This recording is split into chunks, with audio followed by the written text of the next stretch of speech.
Hi guys, my name's Eva and I'm going to be talking about HPB surgery today, mainly focusing on pancreatic and biliary and then just touching on hepatic at the end. So thinking about some right upper quadrant anatomy, main organ is the liver and then the gallbladder sits underneath the liver. The liver makes bile and the gallbladder stores bile. The liver drains the bile using the right and left hepatic ducts, which form the common hepatic duct, and then the cystic duct allows for flow of bile between the gallbladder and the common bile duct, which is formed by these two ducts together. The common bile duct then descends posteriorly to the duodenum, joins with the pancreatic duct to form the ampulla ovata, and then drains into the duodenum via the major duodenal papilla. Now, thinking about clerking someone with right upper quadrant pain, there's a few questions I ask myself in order to narrow down my differentials. So first of all, do they have signs of infection? Are they pyrexic or septic? Or do they have raised white cell or CRP?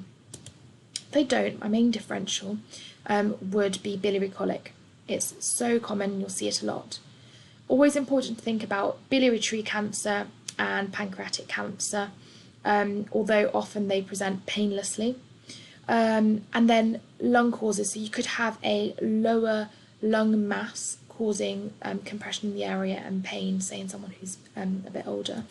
If they do have signs of infection, then the main differentials I would consider would be cholecystitis, so infection, inflammation of the gallbladder, cholangitis, which is an infected, obstructed system, and then pancreatitis, which is inflammation of the pancreas, not infection. So you'll commonly see really raised CRP with pancreatitis, but they can also have raised white cells. Hepatitis as well, so inflammation of the liver, of which there are various causes and I'm not really going to go into. And then they could have a big pneumonia causing that as well. Then my next question is, are they jaundiced and do they have raised bilirubin or ALP?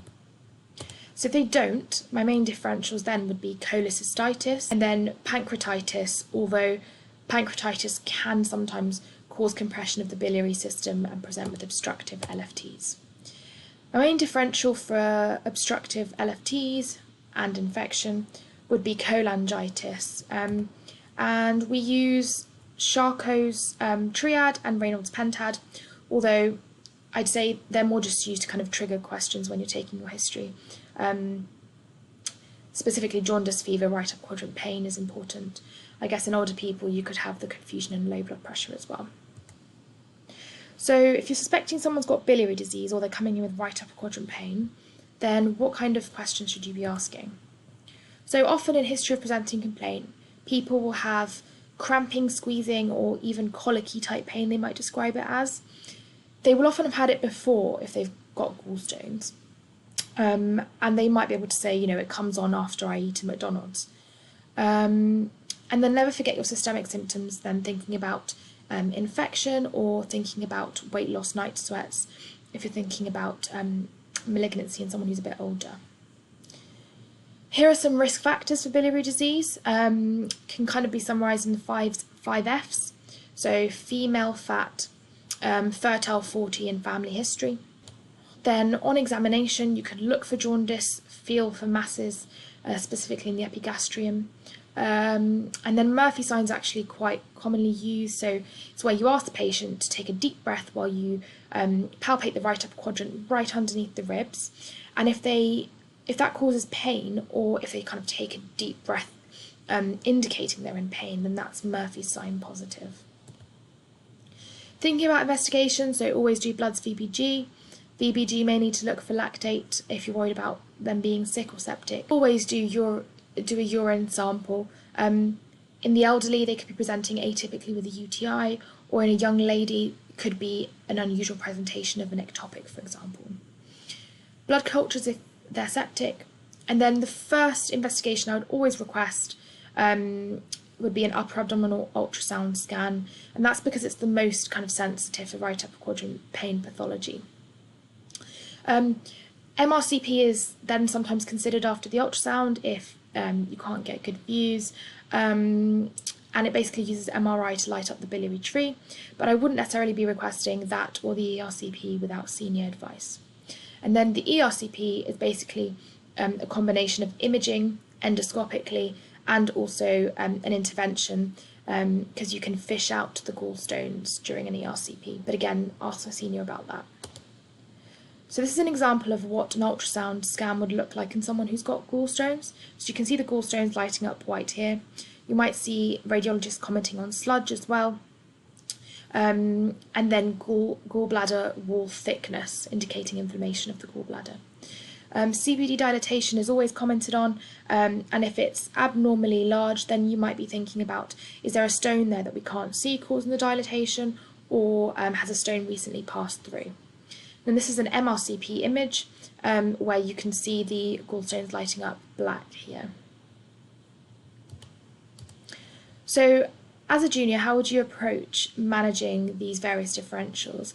So always start with the basics, analgesia and antiemetics. Sometimes these patients might be requiring Oromorph or might be vomiting, so need antiemetics plus minus an NG tube.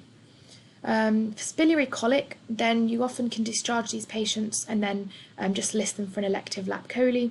Good to be done within 6 weeks, but not always possible.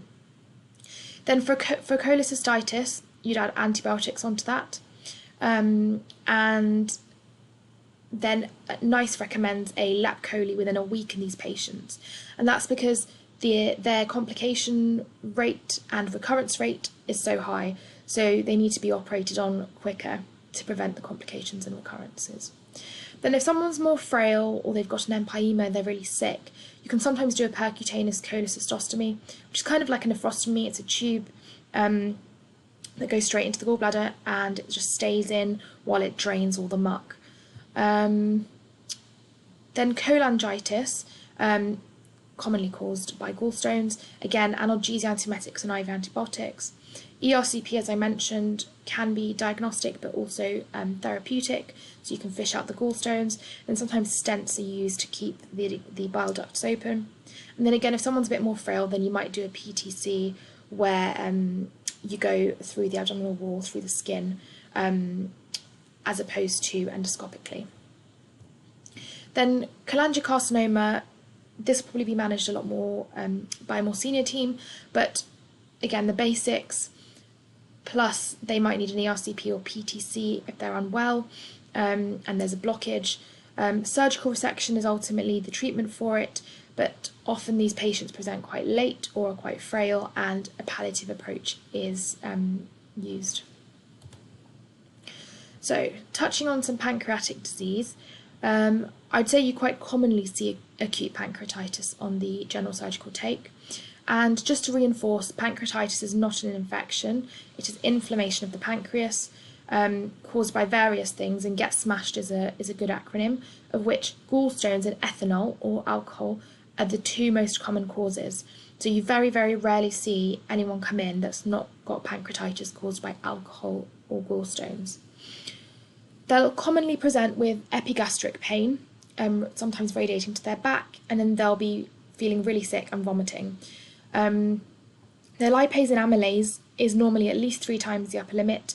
If it's less than that, then often that's not a convincing diagnosis. And you'll often be asked to do an atypical pancreatitis screen, which includes autoimmune tests, LDH, glucose, triglycerides, calcium, to look for the other causes of the Get Smashed. Ultrasound to look for underlying cause, so gallstones is the most common cause, and you need an ultrasound to rule that out basically. And then there's this criteria you can use to determine severity. I've written here consider ITU discussion, because often on the Clarking booklets it will say if it's more than this score, consider discussion with ITU, because these patients can be quite unwell. IV fluids in caps, because they need a lot of fluids, they're very, very dehydrated.